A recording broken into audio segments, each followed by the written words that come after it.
Ciao! Il est temps. J'ai repoussé ce moment fatidique du mieux que j'ai pu, mais quand faut y aller hein. Bienvenue dans cette première vidéo sur la conjugaison. Je rouspète, mais on va commencer logique par le présent, ce qui est la base, et il y aura sûrement beaucoup plus compliqué à l'avenir. Encore une fois, leçon séparée en deux parties. Aujourd'hui, on va voir le présent et ses formes régulières, et la prochaine fois, vous vous en doutez, on verra le présent et ses formes irrégulières, parce que oui, il y en a forcément, sinon ça serait trop facile malheureusement. Donc j'espère que vous êtes extrêmement motivés et andiamo!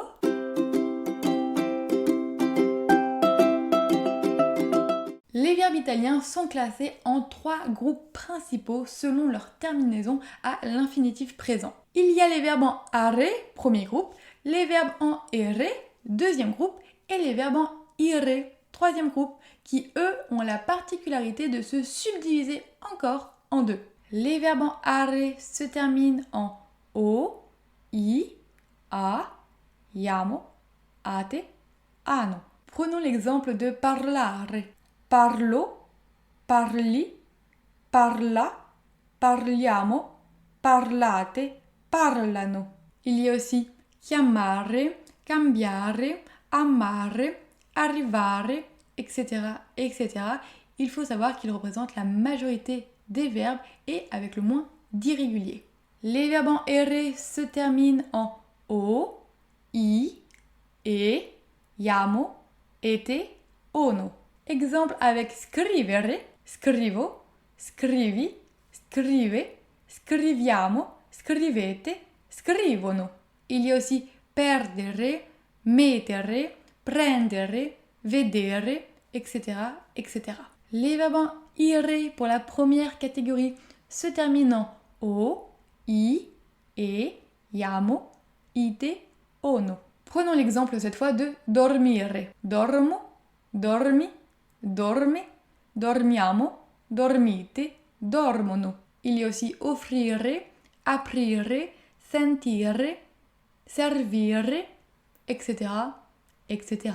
Et enfin, les verbes en ire de la deuxième catégorie se terminent en isco, isci, isce, iamo, ite, iscono. Et cette fois-ci, on va prendre l'exemple de finire. Finisco, finisci, finisce, finiamo, finite, finiscono. Et il y a aussi capire, preferire, tradire, agire, etc., etc. Et concernant les verbes en ire, il faut savoir qu'il y a des verbes qui peuvent se conjuguer des deux catégories. Mais ayez tout de même en tête qu'ils sont assez minoritaires. Mais par exemple, il y a eseguire, applaudire, assorbire, mentire. Et dernière chose, on va voir des cas particuliers, mais pas irréguliers.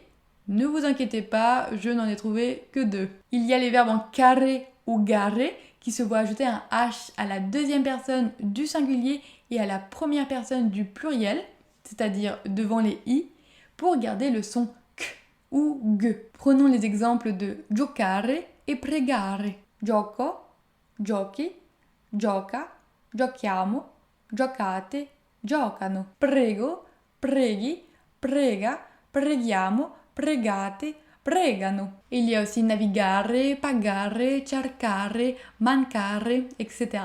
Et il y a les verbes en iare qui se voient doubler leur i à la deuxième personne du singulier si celui-ci porte l'accent tonique.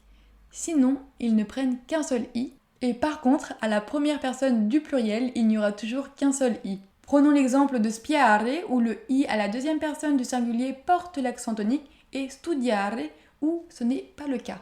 Spio, spi, spia, spiamo, spiate, spiano, studio, studi, studia, studiamo, studiate, studiano. Je sais, la conjugaison, ce n'est pas ce qu'il y a de plus fun, mais on en a vraiment besoin. Dans une phrase, il y a forcément un verbe, je ne vous apprends rien, mais j'espère tout de même que cette vidéo vous aura aidé et plu. Sur ce, je vous dis bon courage et à bientôt.